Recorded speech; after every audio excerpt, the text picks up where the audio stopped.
Well, in this video, we're going to talk about how antiques can really talk to you. I know it sounds a bit odd, but it's true. People will often say to me, gosh, I wish that object could talk, the stories it could tell. Well, you know what? They can talk to you. All you need to do is look at them in the right way, ask the right questions in your head, and look for the telltale signs for an object to paint a picture and tell you a story. So we're going to start with this one. This is a 17th century, circa 1680, so what's that, 350 years old, silver snuff box from Germany. So this is very simple so far. We know it's from Germany. I'm just going to open up the cover there. I'll get onto the engravings and the shape of it, which is very crucial, and its purpose being snuff too. So we'll open up the case and take a look at that interior. And you can see that it's gilded, and you can see there's a hallmark right in the centre there. And that is the hallmark for Zwickau, which is a town in Germany. It was made in around 1660 to 1680. So there's the hallmark. The gilded interior, you can see, can't you, that gold plating is fascinating. If you look around the hallmark area, you can just see, I'm just going to show you how this would work, where it's obviously worn after all these years, but it's more worn in the centre, where somebody would take their fingers and they would pinch the snuff from the centre of the box. So therefore, the rubbing, the gold rubbing, has occurred more in the centre than anywhere else. I'll talk about the construction and other evidence in a moment for it to paint a picture, but think about its size and think about snuff. You know, I'm sure, that snuff has been around for very many centuries, thousands of years, they reckon. The ancient Chinese were taking snuff and discovered in South America. But in the 17th century, it became very popular in Europe. But of course, like anything that becomes popular, tea is a good example at the same time. Because it's a new commodity and it takes such great effort to transport this commodity around the world, it's obviously going to be expensive. And so only the well-to-do, the wealthy, could be drinking tea at this time, or indeed taking snuff. So this, you would say, some of you are saying, David, that's too small for a snuff box. Well, you could describe it as a pill box, but I'm pretty certain it's a snuff box. It's just that snuff was so expensive in 1660, 1680, that you didn't carry around with you some great big whopping box with a handle on it. You took a very small supply of snuff. Generally, somebody would leave the house with 1 day's worth of snuff in their box. And in the 19th century, that would be much bigger because snuff was cheaper and everybody was at it. But in the 17th century, because it was expensive, boxes were generally smaller unless they were table boxes, so like sharing snuff boxes, bigger to be placed on a table, a communal snuff box. But I would say, and I'm going to go into the decoration because it's so lovely, I would say that this would be a box that would be used for an evening out. So enough snuff would be taken, placed in the box there. You'd have enough snuff to get you through the evening. That's all you'd need, and very small to go into your pocket. So, silver, look at the shape. The way it's constructed is pretty extraordinary. You've got this oval shape. Now, the hinge is vitally important here. Actually, this is a stand-away hinge. Good term, and describes the hinge absolutely perfectly.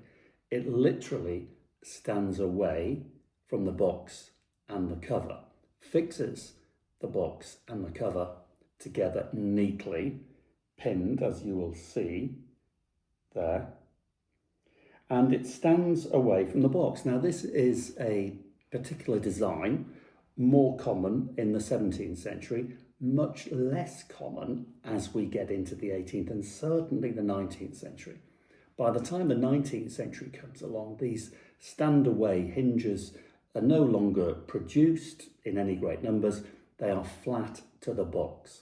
So its size, its style, its shape, and the hinge gives you an indication already when it was made, that period 1680, 1660-ish, late 17th century. So it's telling you a story. It's telling you what it did. It's telling you that I'm small because snuff was very expensive, and even though my owner was obviously quite wealthy, they didn't want to be travelling around with too much snuff, couldn't afford it. So take a look at the engraving. It's a fascinating scene. You've got doves engraved there. It's very busy, very well done. Not plain, is it? A plain one might just be one symbol, maybe a monogram or a flower or something. You've got doves, you've got musicians, and you have what looks like two diplomats there, I think. I mean, take a good look, freeze the video if you like, and zoom in. But the most interesting thing are the outside edges, and you have two topless maidens. So it's quite naughty, slightly naughty. And I would say, actually, for the time, pretty naughty indeed, which makes it so interesting. What kind of person bought this box? Fun person, someone with a bit of money and a sense of fun, having a jolly good time. Now look at, oh, actually I didn't mention that, did I? Look at that at the back there. That is absolutely stunning, the monogram. So we have what looks like, is it a WH? Yeah, there you go. That's a WH, which would no doubt have been the original owner. Beautifully done. So if you're called William Harvey, perfect for you. Or you could be a bit naughty. You could turn it around, and what do you get then? You get an HM, Harry Miller. There you go, either way. Now, just so we know that the hallmark tells us where it was made, and that particular style of hallmark dates it to that time in the 17th century. But interestingly, if it wasn't hallmarked, because of its shape, its size, and that hinge, you would be leaning towards the 17th century, but you wouldn't be absolutely convinced. So now you're looking for signs of use. Well, there's bound to be a few dings here and there. Silver's a very soft metal, isn't it? But take a look at that edge. I'm going to have to remove my glasses. I can't see very well there. Just take a look at this. Zoom in with your eyes. There is a wear mark, like a tide mark, all the way around the box. That is where the cover has nipped tightly, like a vacuum nip, a friction close for 350 years. Can you see how flat that is? It's not smiling, it's not warped. And so, although they look like they're identical in size, of course they're not. There's a slight variation, a fraction of a millimetre in size, enabling the cover and the box to close together like that, perfectly, vacuum sealed, meaning that the lid is now very tight. You've got to use a little bit of force to open that lid. And that feels exactly as it would have felt in 1660, 1680. You did not want your snuff box lid popping open in your pocket at any time whatsoever. One, you don't want tobacco all over your pocket. Two, you don't want to be wasting it. And three, you've got to keep it moist in good condition. That seal, like that, keeps your tobacco, your snuff, in ideal condition. And it's not just, by the way, a tide mark. Look very closely. You've got those scratches, vertical scratches, literally hundreds of them. I've got a little poker here. Hundreds of scratches that have occurred over 350 years of regular use. And you notice they do finish at that tram line. There's nothing below that. So they have not been faked. That is absolutely normal. The hinges on the inside as well. There's the pins which correspond to the pins at the back, which look absolutely original. So its construction is perfect, I would say. It's a neat little box.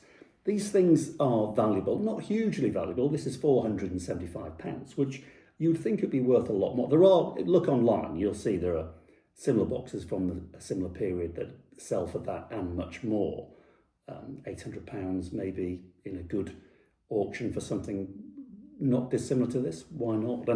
And this came from a very good source, actually. Provenance is everything. I mean, we don't know who originally bought this, but I do know who sold it last.